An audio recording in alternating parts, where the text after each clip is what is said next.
नेपाल का स्वप्न दृष्टा पृथ्वी नारायण शाह। कथा आरंभ होती है वर्ष 1723। गोरखा की भूमि पर एक दिव्य बालक ने जन्म लिया, जिसका भाग्य ही नहीं पूरा राष्ट्र बदलने के लिए नियति ने भेजा था। उसका नाम था पृथ्वी नारायण शाह।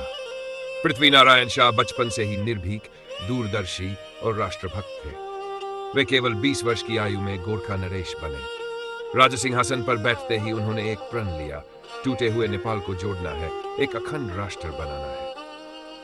संघर्ष और विजय का मार्ग उस समय नेपाल छोटे छोटे 22 राज्यों में बटा हुआ था। विदेशी व्यापारी नेपाल में घुसपैठ कर रहे थे।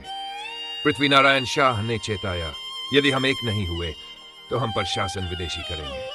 उन्हें अपने अभियान की शुरुआत नुवाकोट विजय से की। इसके बाद काठमांडू, ललितपुर और भक्तपुर को भी एक एक कर जीता। उनकी सेना वीरता से लड़ी। युद्ध में हजारों बलिदान हुए, लेकिन पृथ्वी नारायण शाह पीछे नहीं हटे।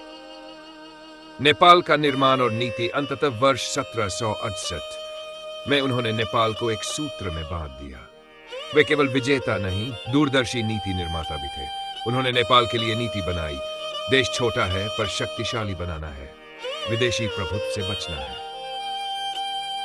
अंतिम दिन और दिव्य उपदेश वर्ष 1775।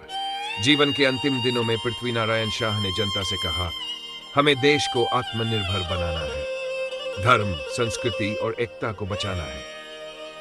उपसंहार पृथ्वी नारायण शाह आज भी प्रत्येक नेपाली के हृदय में बसे हैं।